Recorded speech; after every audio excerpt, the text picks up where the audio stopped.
ओम सजात्म स्वरूप परम गुरु शुद्ध चैतन्य स्वामी ने नमः।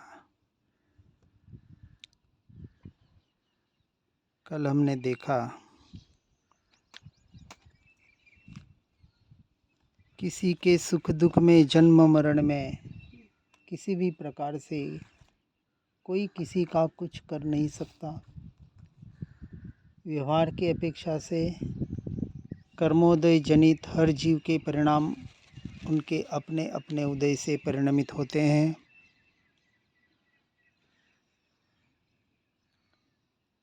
और जो पर के सुख दुख में, जन्म मरण में, पुद्गल के परिणाम में मैं मेरापना करता है,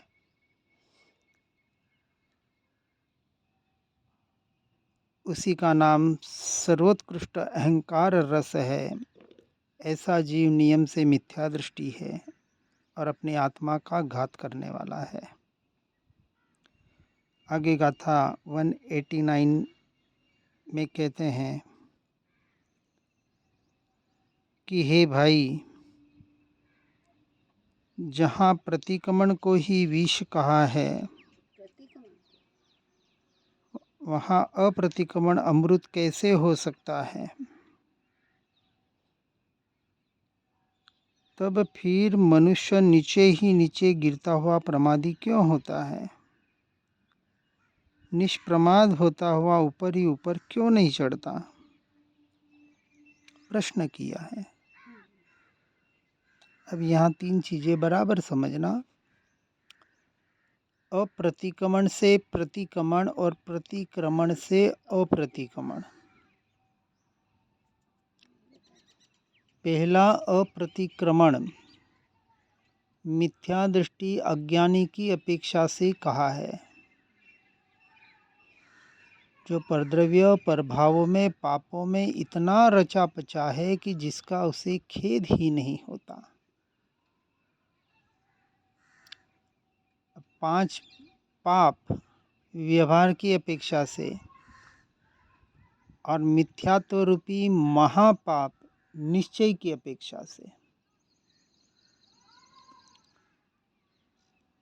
जो व्यवहार प्रतिक्रमण करके वहाँ से हटके श्रावक मुनिव्रत आदि का पालन करें, वह प्रतिक्रमण करने वाला जीव मोक्ष का अधिकारी नहीं है।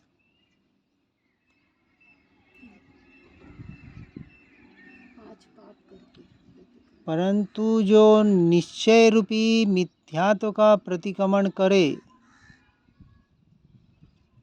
अर्थात परद्रव्य परभावों में मैं मेरापना कर रहा है, उसका खेद करके वहाँ से हटके अपने स्वरूप और स्वभाव में आकर स्थिर होने रूप अप्रतिक्रमण की दशा में आए, कि जहाँ न व्यवहार प्रतिक्रमण करना पड़े न निश्चय प्रतिक्रमण करना पड़े।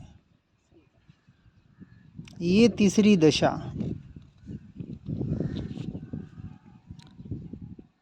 तो विचार करना, पहला अप्रतिक्रमण विषकुंभ कहा है।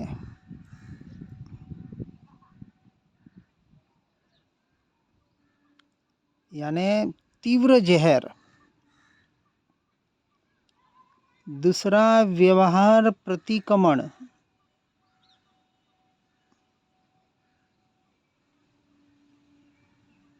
अप्रतिक्रमण जो महाविष कुंभ कहा, और वहाँ से छूट के जो जीव सिर्फ व्यवहार प्रतिक्रमण में आकर वहाँ बाहर के पापों से छूट भी जाए तो भी उसे विष कुंभ कहा।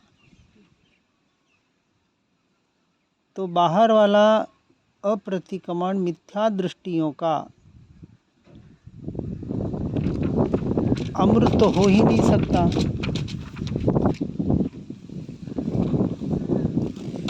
और फिर आगे बढ़ते हुए मनुष्य इतना नीचे गिरकर प्रमादी क्यों होता है, ऐसा प्रश्न कर रहे हैं। आश्चर्य होता है। निश्चय से मान्यता में उन्हें पता है कि जिस जीव की जो जिस समय जो होनी होती है वही होते रहती है। होनी को कोई अनहोनी कर नहीं सकता, अनहोनी की होनी कोई कर ही नहीं सकता। पिक्चर में भले एक गाना आए, हाँ, होनी को अनहोनी कर दे, अनहोनी को होनी। तीन लोक में, तीन जगत में इम्पॉसिबल, अशक्य चीज है।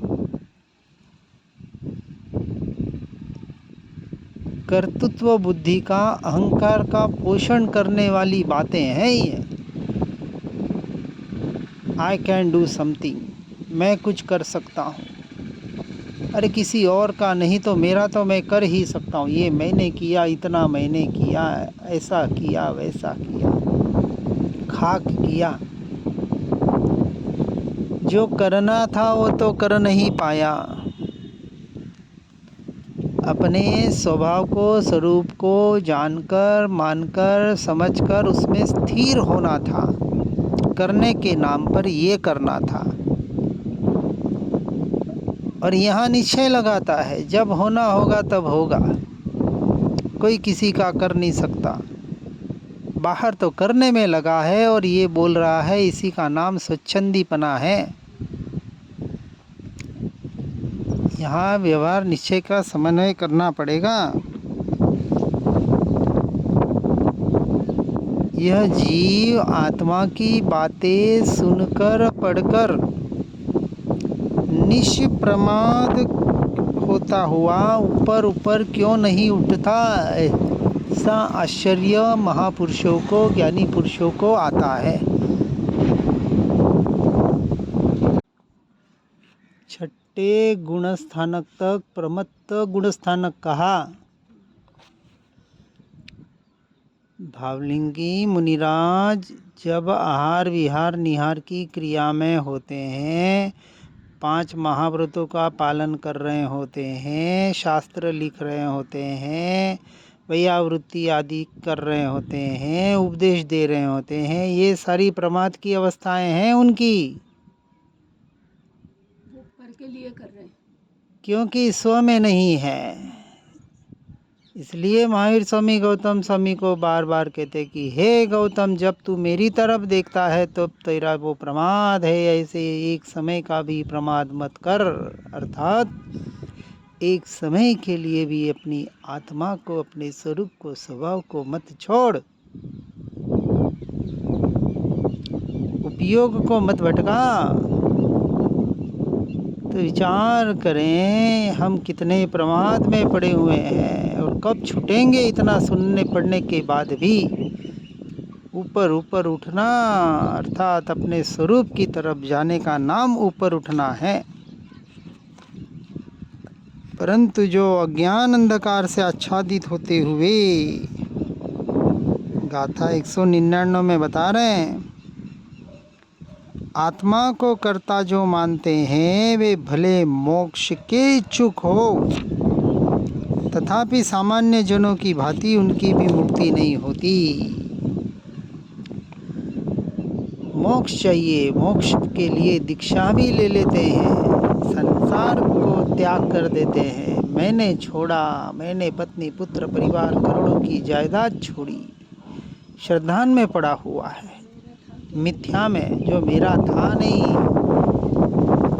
है नहीं, हुआ नहीं, उसमें मैं मेरापना करके ऐसे अज्ञान अंधकार से आच्छादित होते हुए जो परद्रव्य पर भावों का को आत्मा को कर्ता मानता है, ऐसे जीव भले मोक्ष के इच्छुक हो तो भी सामान्य जनों की भांति मिथ्या दृष्टि है, उनकी मुक्ति कभी नहीं होती, नैव ग्रह तक भी भले चले जाए। इसलिए गाथा 200 में कह रहे हैं कि परद्रव्य और आत्म तत्व का कोई भी संबंध नहीं है। जब आत्मा से ही उत्पन्न होने वाले मोह राग द्वेष के परिणाम भाव, ये जब मैं नहीं, मेरे नहीं, मेरा स्वरूप नहीं, स्वभाव नहीं, तो परद्रव्य की तो बात ही क्या, परद्रव्य के परिणाम, उसकी पर्याय से मुझे क्या लेना देना। इस प्रकार प्रकार कर्तृत्व कर्मत्व के संबंध का अभाव होने से आत्मा के परद्रव्य का कर्तृत्व कहाँ से हो सकता है? जब भेद ज्ञान भेद विज्ञान के द्वारा जीव अपने आत्म स्वरूप की ओर बढ़ता है और बाहर के कर्तृत्व और कर्मत्व का जब जड़ मूल से अभाव हो जाता है, तब वह आत्मा के परद्रव्य का कर्तृत्व कर्मत्वपना हो ही नहीं सकता। और ऐसा जिसे नहीं है वही उसी का नाम सम्यक दृष्टि है। उसकी दृष्टि सम्यक हुई जिसकी दृष्टि परद्रव्य प्रभावों से हटकर अपने स्वरूप और स्वभाव के आश्रय से ज्ञायक ध्रुव तत्व पर गई। जितनी देर जा रही है उतनी देर सम्यक है। सीधी सी बात। पहले मान्यता में टूटेगा अनंतानुबंधी, और फिर धीरे धीरे मान्यता में टूट रहा तो उसका पर से छूटना हो ही जाएगा। इसलिए कहा अध्यात्म की जननी यह वैराग्य उदासीनता। और जिसे बाहर का भीतर का त्याग वैराग्य नहीं है वह सम्यक दर्शन से लेकर मोक्ष का अधिकारी नहीं है। ज्ञान ज्ञान ज्ञान करता रहे, परद्रव्य को अपना मानना छूटे, उसका परद्रव्य प्रभावों से छूटना न हो रहा हो तो समझना उससे सच्चा ज्ञान नहीं है। बौद्धिक स्तर पर हो गया है, सुना पढ़ा, स्वयं का निर्णय श्रद्धा नहीं है उसे अभी।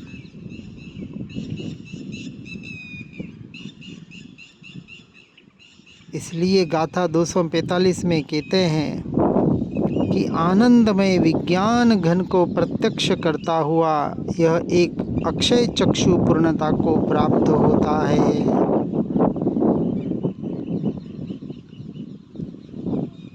कौन? जो परद्रव्य प्रभावों से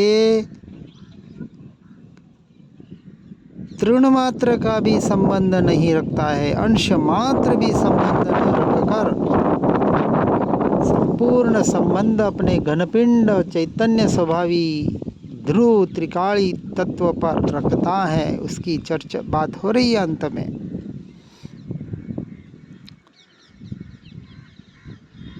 उसे यह समय प्रावृत ग्रंथ जो जगत को अक्षय अद्वितीय नेत्र समान है, किसको?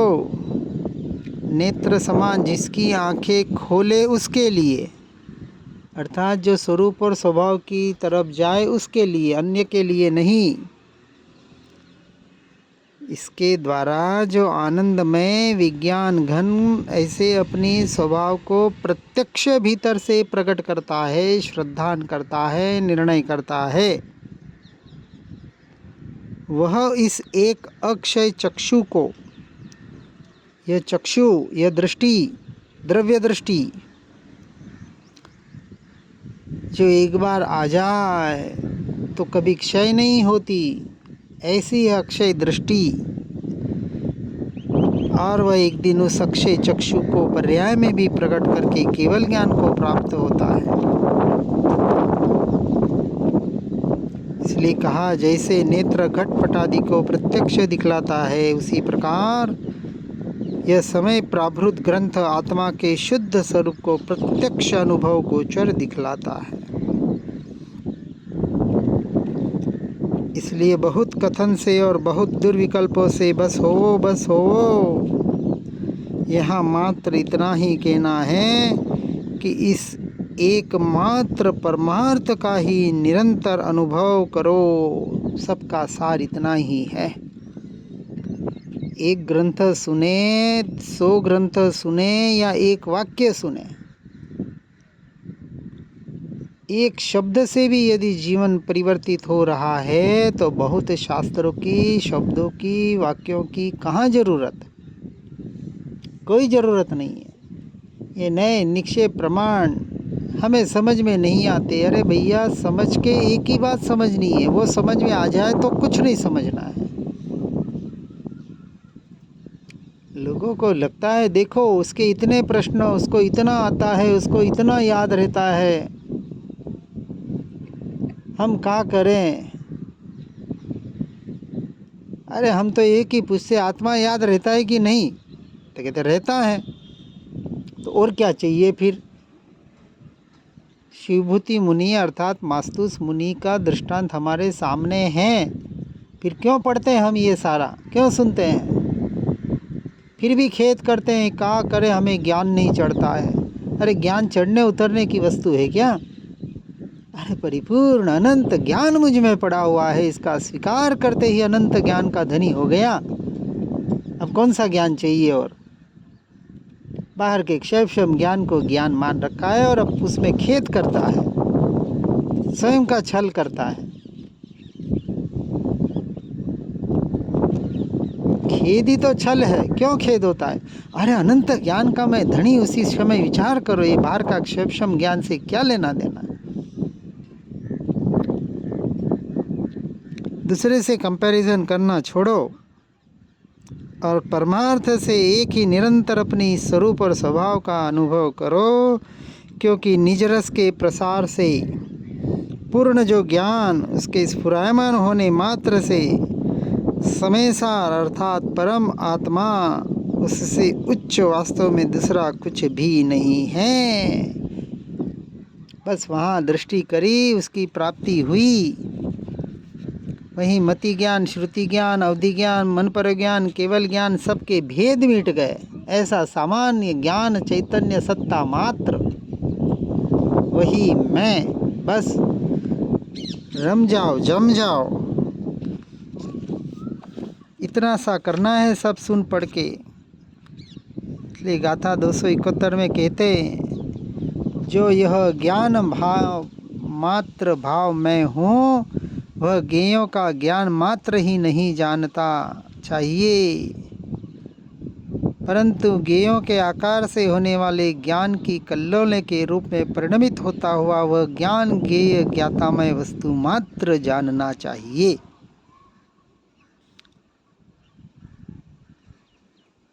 अब इसका विश्लेषण हम कल देखेंगे।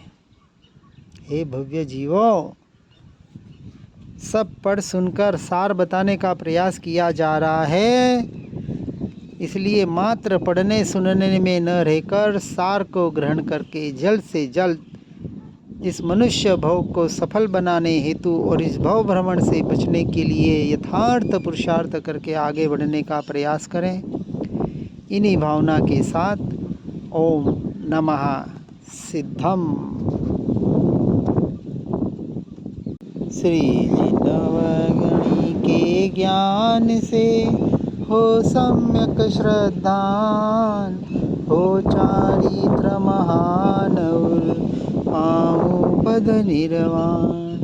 श्री जिनवर प्रभु की दिव्य ध्वनि जो शुद्ध बोध स्वरूप है, स्यादवाद से जो है अलंकृत शारदे श्रुत रूप है। सिद्धांत गुण पर्याय चतु अनुयोग में विस्तार है, महिमामयी जिन वाणी माँ को वंदना शतवार है, वंदना शतवार है।